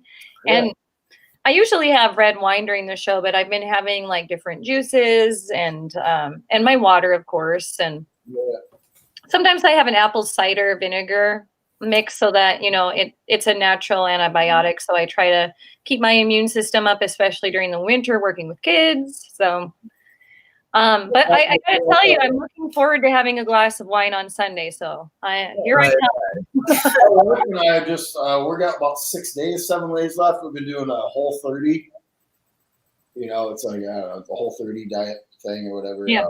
It's actually been pretty cool. You look into it if you're looking for a change. I guess I suppose. Yeah. I think didn't you do it with your wife or just your wife did it? She did it. Yeah, it's pretty cool. That is cool. Yeah, it feels good. I'm just Actually, trying to get better. a couple weeks into the soberary, I started to not really even think about drinking. So I was happy about myself. I started like really analyzing that too. Like, I guess I, you know, can go without that glass of wine at night, you know? I don't know. No, I had booze. Yeah, but it's just my booze messed my brain up pretty bad for a while, and when I finally got sober, like just my ability to function as a human. Yeah, I feel got sober like it wasn't until about 6 months that my head really started clearing out, and oh wow, like man, you know what? Like life is like choices, and like people get stirred like, oh, I can't handle it, you know, and they go out and get drunk. It's like, man, if you just stop that, like it's honestly, it's really easy to figure out. At least it was for me, you know. I'm like, God, why was I so scared before? Well, there's always underlying issues and stuff, you know. Yeah, you learn a lot about yourself. Yeah, definitely. I had a wet brain there for a while, for sure. Oh, well, I'm glad you don't. Welcome back to reality. Yeah, that's cool. So thank you, Stacy. She put the link up. She put the link up. I'm totally pumped. Thank you for that. The link is up for the lights for you guys in our chat room and listening in. If you want those awesome lights for your drums or for your band room, go ahead and check it out. This in about a month. I'm totally gonna get some, but I What was that, Johnny? I said you're gonna go about a month from now. You're gonna start going to all your shows, and everybody's gonna be rocking lighted kicks. Everybody. The whole Northwest will be lit up with these lights. Evening magazine on it or something. recommended by Higher Standard. It'll be bigger than grunge. The Mike White light. I didn't know that you wrote and directed School of Rock. I found that out last night. Yeah. Mike White, right there, written by Mike White. I watched School of Rock last night. It's not there's lots of Mike Whites. Oh, really? Oh, okay. Yeah, It wasn't two. a highlighted There's two in career. that band. Yeah, Uncle Mike White. Yeah. Yeah. That joke. Yep. Well, we're almost to in our neck of the woods. Crash. It seems like a good transition if you're ready. Yes, I am ready. Oh, Awesome. okay, so I don't know why I have this piece of paper out here. I guess Because there's a 29th at the Shakedown. This one is a big one. About 5 people posted about this show. Ooh. TSOL, Potbelly, Box Cutter, and Fully Crazed Yeah, are going to be playing Leap Day at the Shakedown. That would be such a fun show. I love TSOL. Code Blue. February 29th at the Concrete Lodge, we have Chains of Belmont, Bullet Lobotomy, The Farewell, and Skelter, and that's in California. At the Valley on the 28th, we have my friends at Twisting Fate, Gordon's Crowbar, and Five Shots Gone playing. O'Malley's the 29th. Our girl Hannah is going to be playing with her band Digging for Change with Down Glow and Oh Dark 30. I love Down Glow. They're awesome. Down the road. Yeah, they are pretty awesome. They have a female front singer. She's amazing. Nice. The 28th at the Mayfly Bar, we have Delta Avenue playing. The 29th, we have Steel Beans, Actionese, Shark Legs, and Clothing Optional. And that is going to be at Tony V's Garage in Everett. Totally optional. That's That not man. fun. That's a Yeah. That rad would be name. a good show. Solid band name. Yeah, my friend, actually, one of the people who, the first person to ever show me how to play drums, Chris Black, is now drumming with Steel Beans. So I'm pretty excited for that. Cool. Right on. 28th, Soul Instinct, Atrocity Girl, and Barbarian Wasteland is playing Louis G's. At the Parish, Hospital Food is going to be playing, and that's the 29th, and that's in the UK. I'm not exactly sure in the UK, but somewhere. On the Don't 29th, forget that one. we have Martin Thomas Reed playing Cat's West Side Stories. Martin's a cool dude. And the 28th at Tim's Tavern, we have Tenrai, The Problem, and Late Night Shiner playing. That would be a good one. Late Night Shiner is good. Those guys, they have two shows coming up.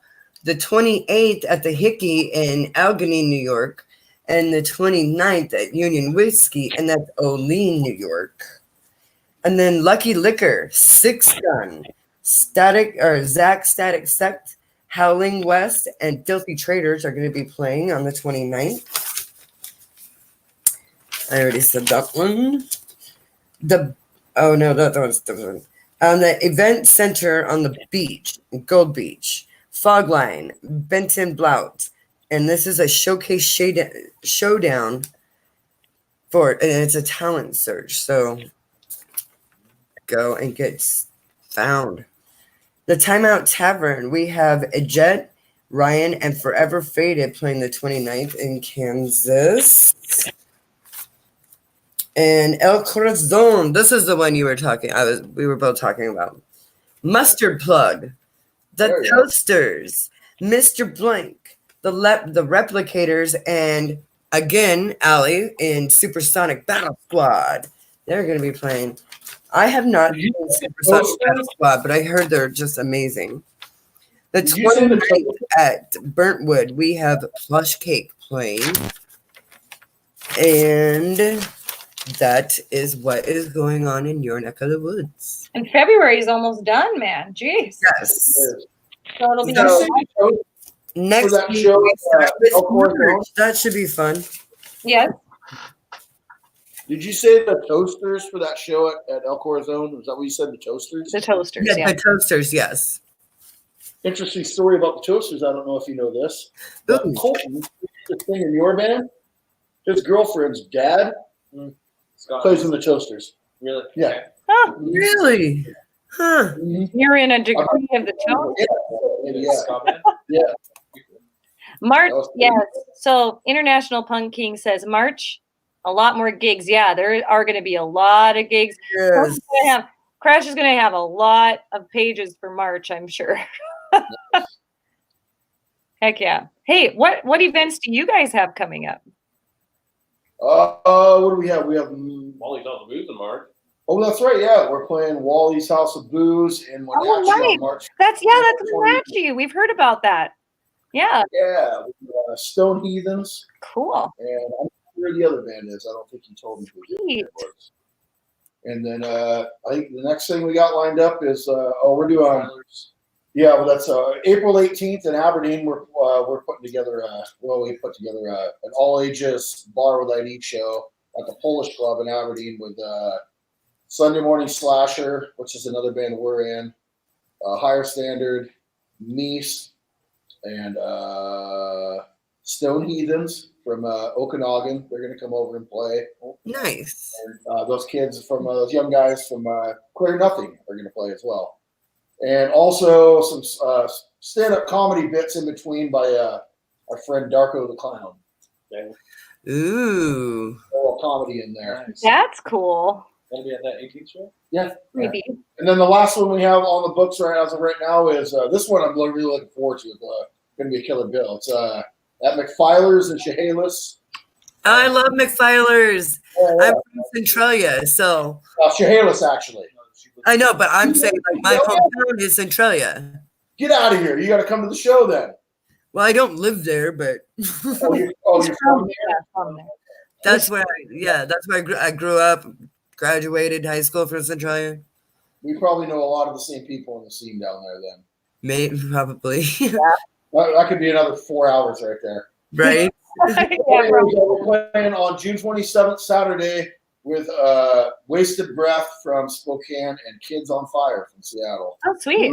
Kids on Fire. I know those guys. Yeah, they've got a pretty good following going on. Yeah. Pretty stoked on that show. Yeah, good shows. Weather will hopefully be a little better at that time too, just before the 4th, you know. Weekend of Bulletproof car show. Is it? Well, Mike's gonna go hot rodding and then he's gonna bang on some skins. Nice. That sounds like a good day right there. Yes. That doesn't sound horrible at all. Half beers. Sure. 19. Sure. Well, it sounds like you're booked into June. That's great, guys. Yeah. Yeah, I mean, we try not to play too much. To be honest with you, I know these, and I really don't want playing every weekend. Yeah, I understand. We did a back-to-back weekend, and I was like, man, I don't miss this. Yeah, I did that back in October, and it was killer, man. Like working your full work week and then playing every weekend. I got a cold, so I was sick for 2 of the gigs. Yeah. So yeah. The beginning of this month, I did back-to-back shows. I did a show at Tony V's on Friday night and a show at the Airport Tavern in Tacoma on Saturday night. And let me tell you, I was wiped out, but yeah. Well, and you've been sick, so I'm sure if you were in better health, you know, it would have been a little easier.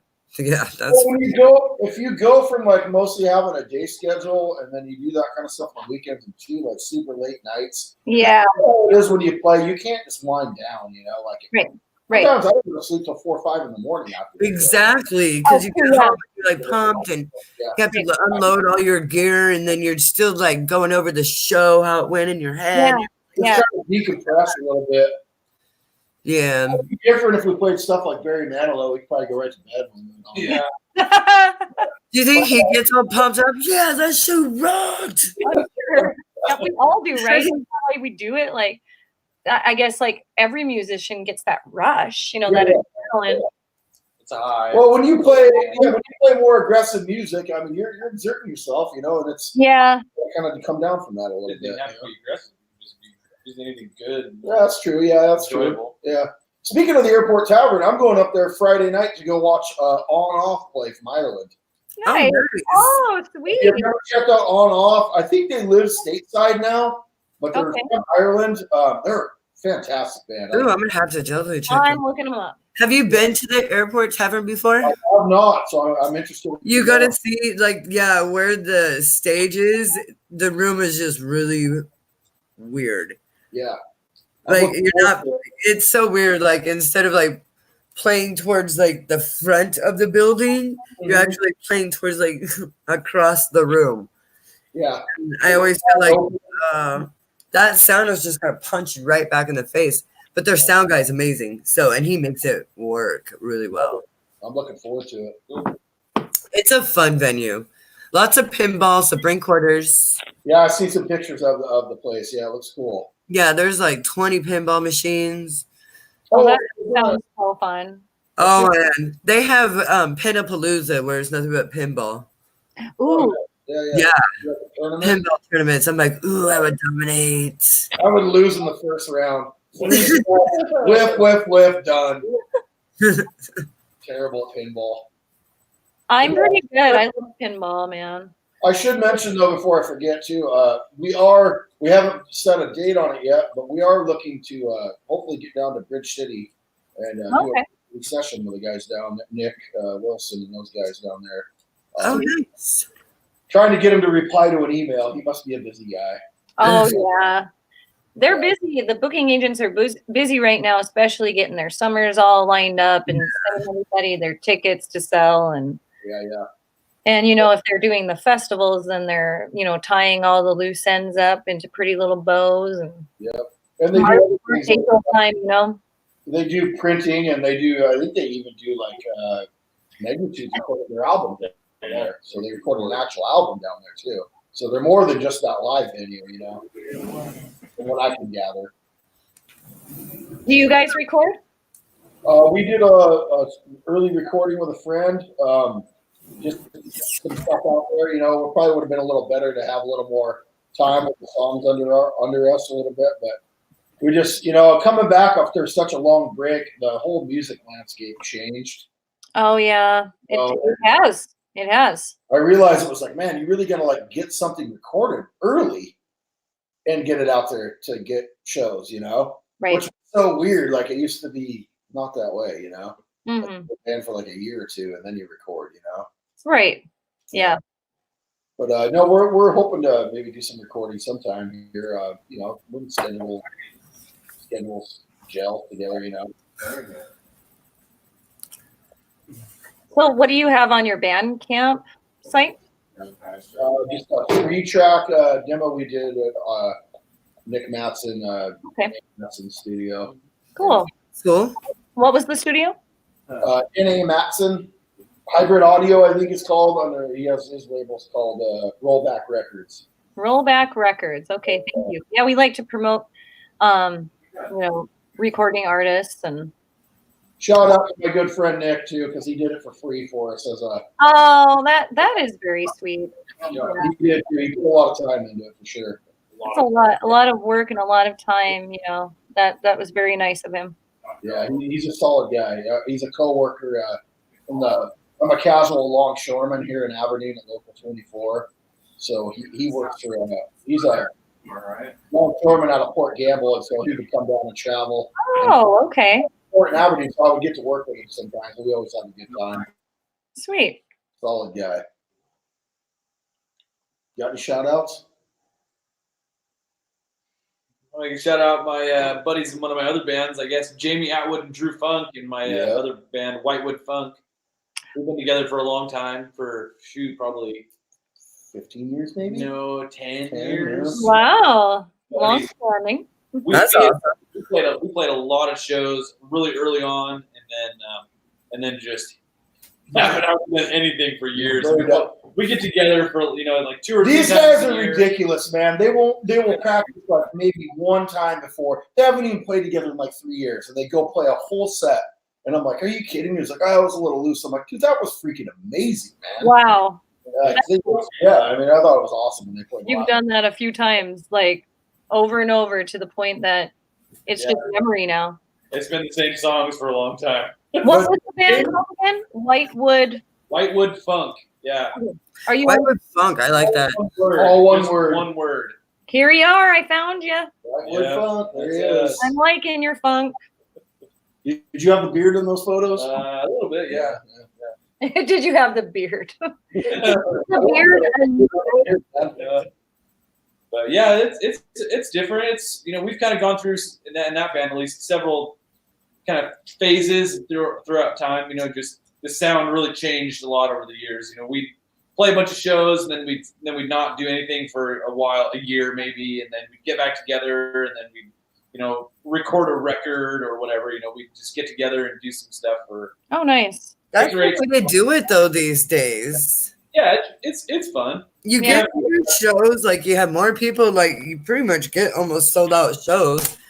Because if you do less shows, it just makes people want to go. You don't oversaturate. You're not oversaturating the industry. Because if you're playing every weekend, it's you guys want to go see Fatal Butterfly last weekend. They're playing again next week.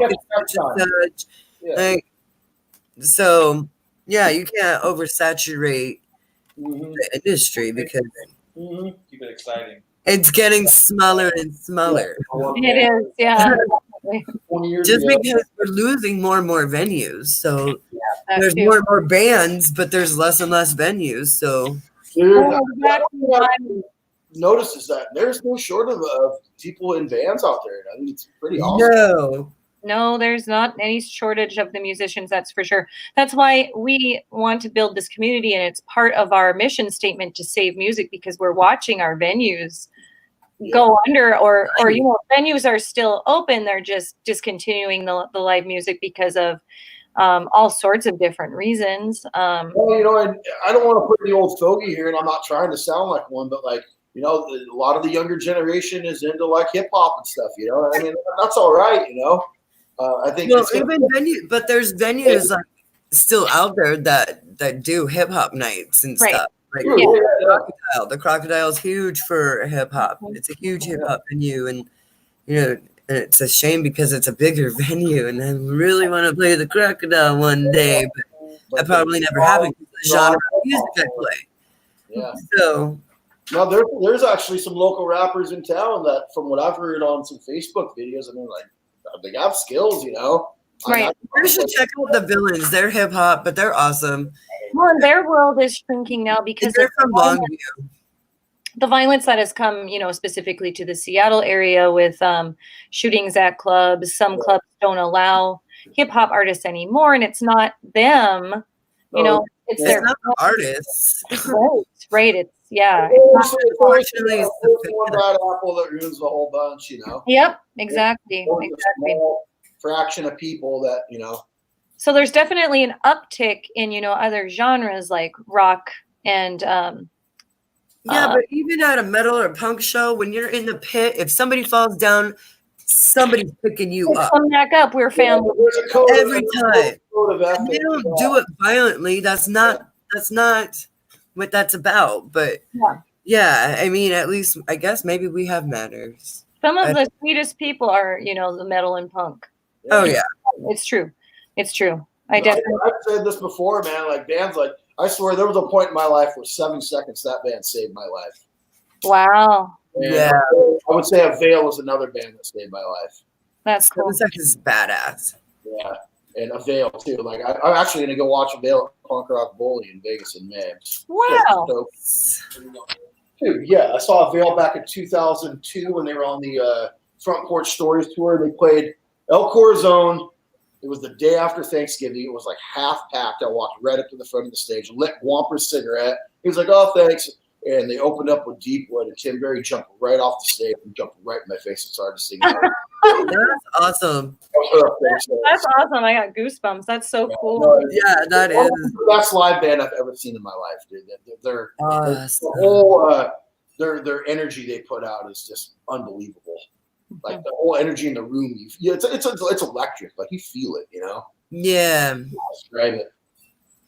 Yeah, I'm getting goosebumps even talking about it right now, man. Dude, and that's how like the shows are great, the music is great. Is when you're reminiscing and you can still feel it. Yeah, you get goosebumps. That's a great moment in life. I feel like. Yeah, honestly, better than any drug, that's for sure. Like my favorite times when I'm playing in my bands is when we're playing songs, and while we're playing, I'm getting goosebumps because it just sounds so awesome. Yeah, we're nailing it, and it just is we're killing it. Like those are my favorite times. It's somewhat euphoric when it gets like that, man. Especially when you know that you're part of this magic that is going on, causing your skin and your soul to react in such a way. Connect with others. Yeah. You're 4 or 5 separate humans trying to achieve the same thing, and exactly. Yeah. And when you do lock it in for those moments that are so tight, like I remember playing once a show in Oi Control, we played the Bit Saloon, and we were always a little bit out some slop there, here and there, which was fine. We made it work. But we started going through our set that one night down at the Bit Saloon in Ballard, and I remember getting about 8 songs in, and I'm like, "Are we really making the sound?" I couldn't believe it. It was so tight. My wife, I looked at my wife's face when we got done, and her face was just like, She's like, She felt it too. She was also connected. yeah.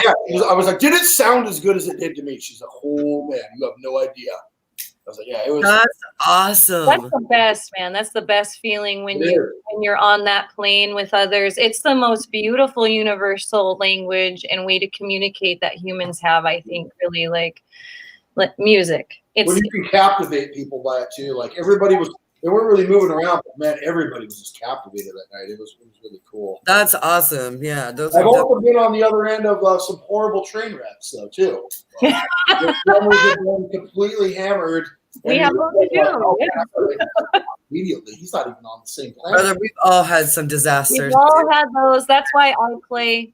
That's why we play sober. That's why we're local and not global. We'll have our drinks after we play because we want to sound solid. So, yeah.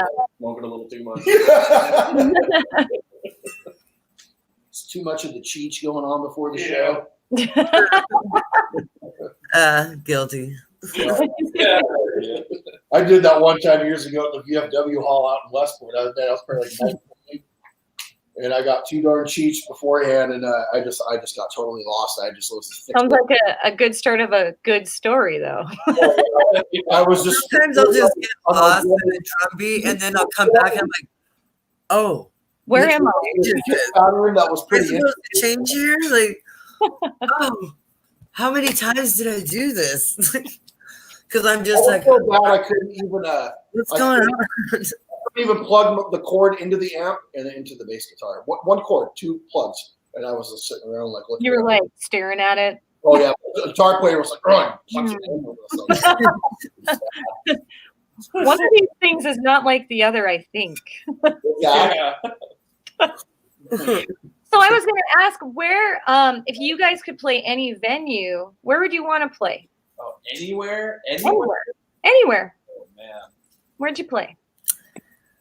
I think the Gorge would be cool. I mean, Frick yeah. or like Red Rocks or something like that. Would be like the ultimate. Dusty. Dusty. I mean, even Hollywood Bowl would be really cool. Any huge place like that would just be like, whoa. Yeah, no, that would be cool. I'm more into like playing with some bands that I would like to play with. Really, Yeah, playing it. point, Yeah, you know? well, you can play at the place though. Pick the place. And Oh, yeah, having a cooler venue is just an added bonus. But for me, like getting on a killer bill is always like to me, like no matter where it may be, it gets me excited. As long as you're not low, well, I guess. I don't care if I'm opening. Yeah, as long as it fits, and people Yeah. dig it, I mean, but Yeah. I played the main showbox downtown a couple of times years ago in a band I was in. One was for like a local Seattle band showcase they were having. Oh. Yeah, there was like 1,200 people there at that one. So Yes. that was That's awesome. Freaked out when it came out. A little freaked out, not gonna lie, but yeah, the sound. Hey, I've played a big show too. It just so happened I played a rap show. I played for Dr. Dre's son. I played bass for him. Nice. At the Tacoma Dome in front of 8,000 people. Holy crap! Wow, really? So, yeah, and this was back in like 2016, I believe. Nice. So it was crazy, but yeah. So I know what you mean by, but I felt like it was easier than like playing in front of like 15 people. Like it just felt easier because you couldn't see any of them. Yeah. So far away. Different energy though. Yeah, definitely can feel it. Yes. Yeah. Oh God, yes. Like you have some guy in your face with a GoPro and everything. That's really cool. You played bass for that? I did play bass for that. Cool. Just pretty much walk one bass line for a song. Yeah. It is. It's one bass line the whole time because rap is just a loop. Yep. Over and over and over. So you know that Young MC song? What was it? The Young MC song. What was that from like the 1990s? You want it, you got it. Doom down. Bust a move. That guitar riff on that. I tried learning that guitar riff. Hey, it's kind of hard, man. It's really repetitive, but like the accents in it was kind of tricky. And then I was like, okay, that's enough of that. yeah, Anthony's back here. He knows that song. Hey, Anthony. Smarty went to a party. Yeah. 7th grade. Yeah, well, that was a long time ago. Bro. Back when I was a wee lad. You guys have another story that you wanted to share with us, something that happened, while you were at a gig or something. That was pretty cool. Oh, man. Jake's got some good ones. Oh, man. Anything with Jack move. Pretty much any time he got together with the Jack Move guys, it was always a good time. Sounds like it. Oh yeah? We saw Matt Jones. Me and him were backstage one time at a show right behind him, and he was literally passed out cold. Just passed out. And the other guys in the band are, they're ready to go. And the singer, Chris, back, he's like, "Where's Matt at?" And we're like, we're pointing like this. He's like, "Here, man." He finishes it, he crushes it, and he throws it at him. He's like, Matt kind of, he's like, "You play or what?" He's like, "What?" He's like, "You gonna play?" He's like, "Oh, okay." And he hops on his drum throne, and they're all feeding back and they're waiting. And there's 1, 2, 3, 4, boom, tap, tap, boom. And me and Jake look at each other like, "What the?" So cold. Oh my god. All of that set so dialed in that they were all just completely blacked out. They couldn't even hardly walk, but they could play. Wow. Yeah. So that was always. I hate to say it, but DMX was like the same way at the Tacoma Dome. Because he was one of the artists, and like they're like trying to get him up on stage, and he was just like out of it. Grabbed that microphone, pulled off a flawless performance, and we're just like, Huh? Wow. how's it? What? Yeah. I can't do that, man. No. That's crazy talent. That was You crazy. can mess up a little bit on the strings. Crazy. If the drummer messes up, everybody notices. Yeah. Everybody knows when the drums are not right. Yeah, it's true. It's true. Strings can make mistakes here and there.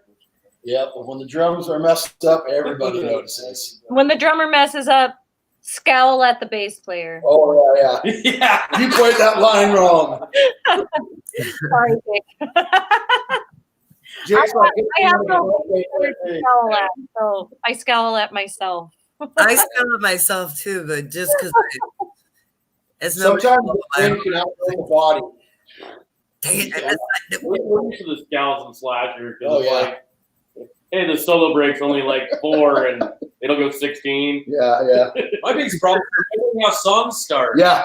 I can never remember how a song starts by name, but as Whole soon as life. I hear, But as anyway, soon your as whole life. as soon as I hear like the first note or two, it's like, oh yeah, okay, let's I got go. it. Uh-huh. Yeah. Forever, it's always been. Sometimes I'm my constantly forcing him to play songs like back to back to back to back. And so like Then it's no problem. right, but It's once just but one song. once we get it going though, like it took him a minute to like adapt to that though. Yeah. Right into the next one. The easiest way to get past that, like not remembering song names, is just set a particular set list. That way it's always the same until he learns the name of the damn songs. And then maybe Well, that's what we've been doing, but like today, when we practiced to warm up, we were like, oh, what song you want to do? And I just picked one off the list, and I was like, Resolve. Oh, how does that start? Oh yeah, okay, let's go. We were all old, and I was like, that probably wasn't the best choice. Yeah. Yeah. Or do you ever space the song that you start out and they're waiting for you and you're like, oh yeah, that's me. That's Every time. Yeah. me too. I do that Like too. little asterisks, that's the ones that I have to start or whatever. Yep. A lot of our songs You are start. 1, 2, 3, cut down, like that. That's pretty much how they all start. Yeah. I read a lot of stuff with the accents on the ands, apparently. The beat where the accents were Yeah. right on the ands. Yeah. Right on one or two. Yeah. Other bands have been the same way too, though. It's like Yeah. I'm in a cover band that we play quite a few, like 3 or 4 hours of material, and it's just a bunch of songs. And it's the same. I had to go through and write down how I start or how each song starts. It starts with bass, starts with guitar, Right. just because I can't remember most of That's it. really hard. I used to leave myself little notes I on used my to do that too. Mhm. Yeah. when I was learning Fatal Butterfly songs. I would leave myself little notes as to how I would start them. But then I would have to look at our guitarist at the time, Adam, and I'd be like, what does boom tap mean? Oh, That fast, or is that how I I'm read like, it? I don't. You have to help me decipher. But he would get it every time. Like, oh yeah, those songs. no, you went boom, tap, boom, tap, boom, boom, tap. I was like, okay. But like how I wrote it down, it's just like boom, tap, boom, tap, boom, boom, tap, boom. And I'm like, oh, that doesn't You sound should just write like Louie Louie or something. It sounds like You know, it's kind of got the same feel to it. Yeah. How many songs do you guys have written? Oh, originals. 11 on that. So 12, 13 maybe? Nice. 13, 14. We do a few obscure covers too. Eventually, we're gonna try to weed those out, maybe, you know. But Yeah, and just have originals, yeah. yeah, we did at the Parkway a while back. We pulled up. We had practiced "Running Down a Dream" by Tom Petty. Yeah. Like, oh, nice. style. Yeah. And it's really hard to do it like different because I've heard that song for so many years. I bet that was hard, yeah. So it's hard to like picture it any way different. You know? Yeah. Good Well, song. we sped it up a bit, and then yeah, a lot, and then Basically as fast as we can go with it. basically as fast as we could go. Yeah, as fast as I could play the opening riff. Yeah. And then I don't know, a couple guys. The one guy at the bar was like, "Dude, that was way better than Tom Petty." I was like, "That's awfully nice of you, man." Oh, wow. Huge compliment. I knew about maybe 20% of the lyrics. I just winged the rest. Heck yeah, that's great. That's My awesome. wife, of course, was like, "You messed all the lyrics up on that." I'm like, "Duh." Do you realize what I'm doing up there? We played it like 3 months ago, like twice. Like talking, walking. So I was going to ask you, Johnny, and Jake. I know Jake's not in the screen right now, but what is the name of your side band that you have? The side project you have? It's called Sunday Morning Slasher. Sunday Morning Slash. And we can find us on Facebook. Yes, it's a band that Jake and another friend of ours, Lance, that's also in Nice. He plays bass and sings in Nice. He plays drums in Sunday Morning Slasher, and then our good friend Nick Valentine, who's I like your band pick. This is great. Oh yeah, that's by the bus at That's badass. Yeah, that's awesome. Showing everybody now. Can you see? that's his band. Yeah, Nice. Yes. a couple of we look like a gang of kooks. Band. Look like you're gonna drop an album. Yeah. We don't want to play his ego too big. Yeah. We have a running band text thread that it consists of like 99% sarcasm, giving each other shit. That's awesome. The best kind of. Yeah, No, you know, in a band, you have to have that humor. Like, it's great. I love it. Yeah. And sometimes I'll be like, "Hey, we get serious." At one point, I remember going to them like, "Hey, if you want to have a serious conversation, you need to start a new thread, man."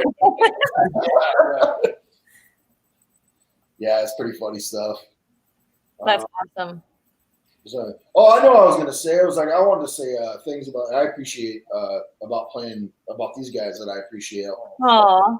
Oh, This dude right here, man. Like, I'm a pretty quick learner when it comes to the stuff we play isn't like super complex, but I mean you have to remember the order of everything and you have to know how the song goes, right? right. And, like, this dude picks up stuff faster than I like. It's unbelievable how fast he can. You can fake it.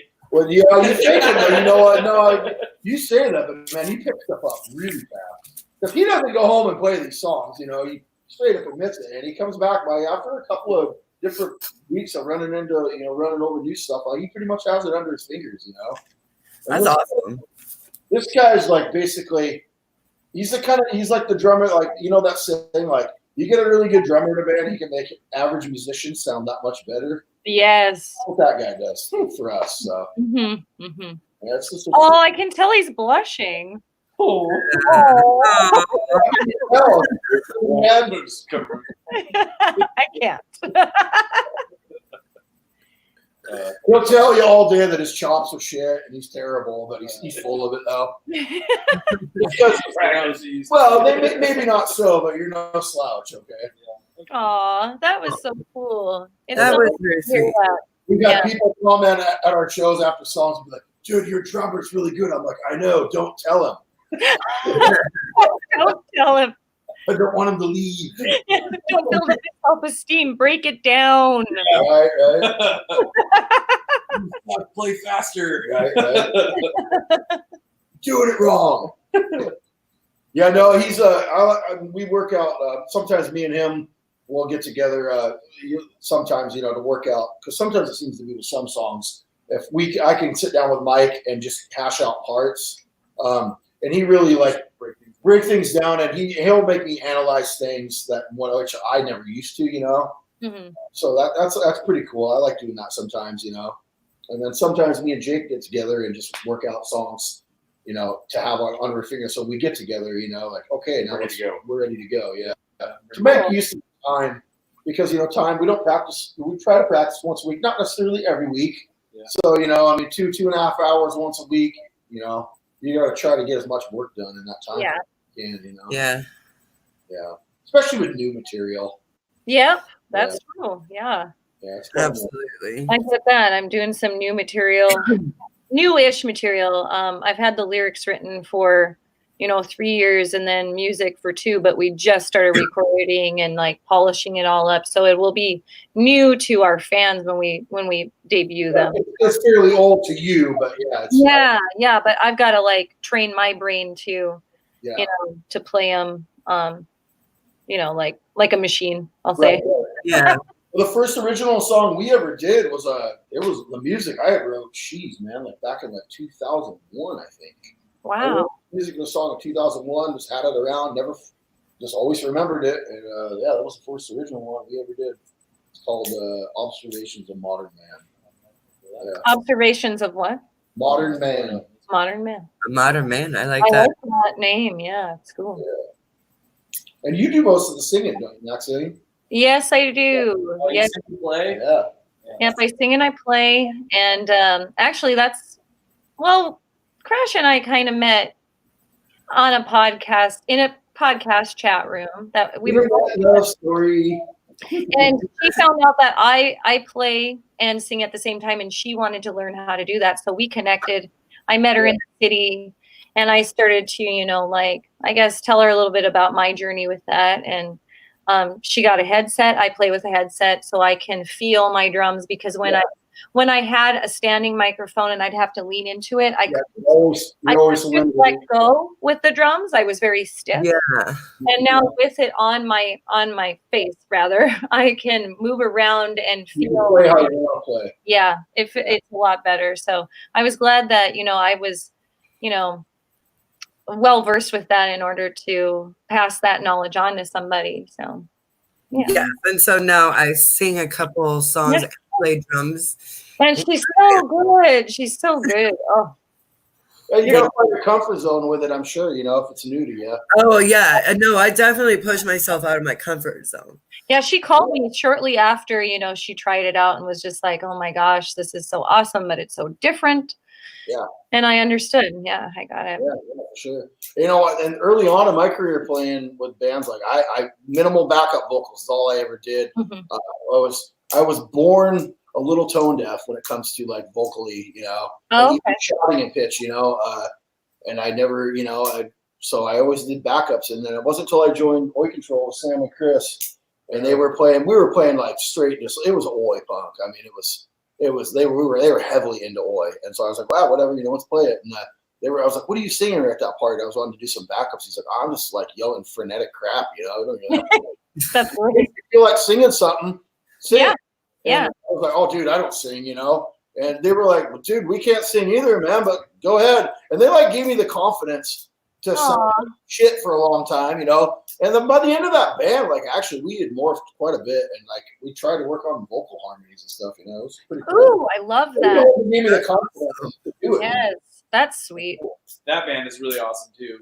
You guys. It was fun. Yeah. It was pretty cool. They had a show a couple weeks ago, and they had been practicing at Sam's house, guitar player. Mm-hmm. But it's a pretty cramped space, so I was like, "Hey, can we jam out in the practice room?" And I was like, "Yeah." And so I was around the house doing work and stuff like that while they were in here jamming. It's nice. It's like a private show kind of. Yeah, it was pretty cool. In time a little bit. Yeah, too, man, they sound good. They sound really, really good. Yeah, it was a fun time, man. That's awesome. Yeah. That is awesome. It's cool. So fun. I still had fun on that one. It was so fun, but yeah. And that's what it's all about. It's about fun. Yeah. Definitely. So I ask every band for advice to other musicians before we end up the show. We've got about 6 more minutes left. So what sort of advice would you pass on to other musicians or to the kids that are, contemplating starting to play music? Go ahead. Be prepared to play a bar with like 2 people that don't want to hear you.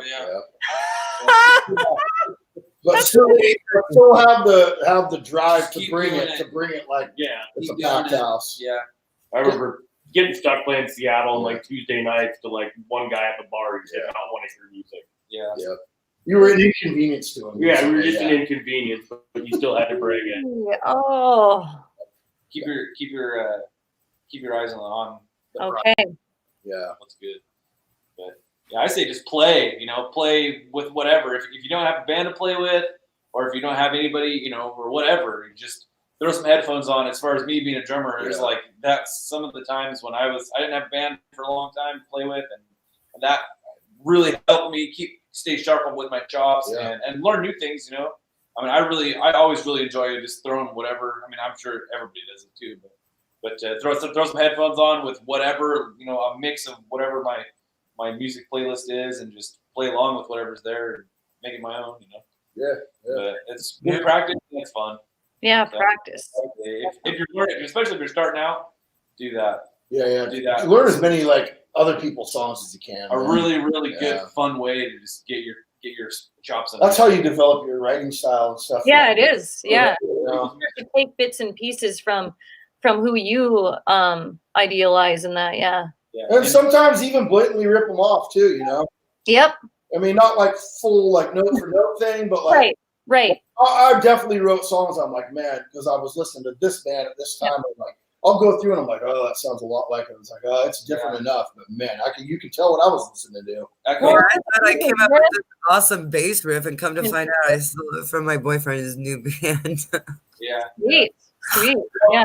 Pigeonhole yourself either. Be open to other types of music and all kinds of different things. Yeah. There's a lot of really good music out there, and in all types of genres. Just because you listen to a couple songs and they sucked, doesn't mean that it all sucks. Right. It's absolutely true. Yeah. I don't know, man. I just think if you're either you're born with it and it's in your blood, and if it's in your blood, you can try to suppress it, but it won't stay away. Yeah. And some people, I guess if you don't know, you gotta go out there and try to play and see if you want to play in a band or whatnot, or do a solo acoustic act, or maybe beat on your laptop and rap, or whatever you want to do, but just make sure you do it with passion. Yeah. Make sure you do it from a place that's from you.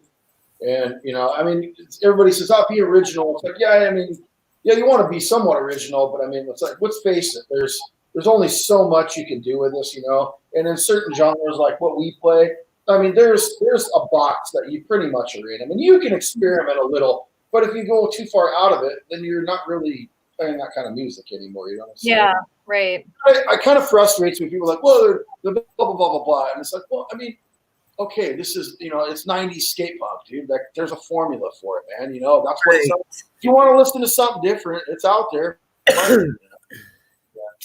I just think, like, people, like, can sometimes overjudge, and especially people like that don't play, kind of get like, oh, blah, blah, blah. It's like, oh, dude, we get it. We're women in the industry. You write songs, you put time in, and then you come back to me and tell me, like, and I guarantee you, 10 times out of 10, they'll be like, oh man, I'm sorry. I'm like, it's just, come on, man. Yeah, be open-minded. Yeah, think before you speak, maybe.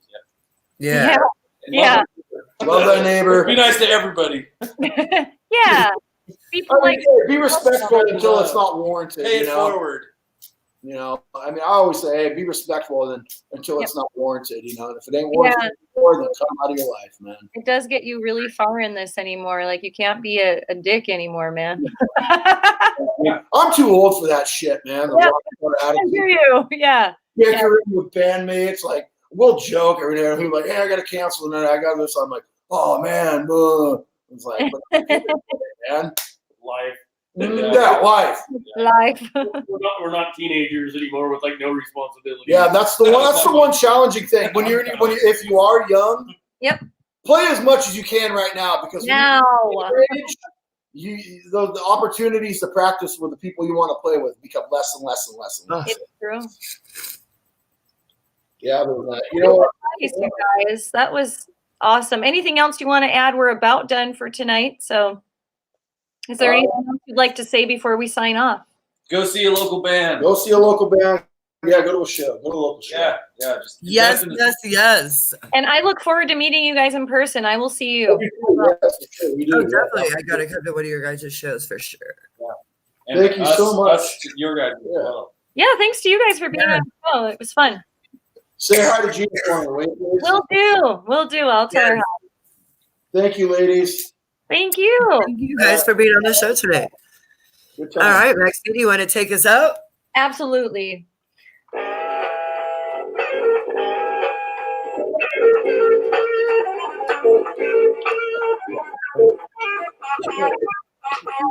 All right, everyone. Have a great night. See you next week. See you next week. All right.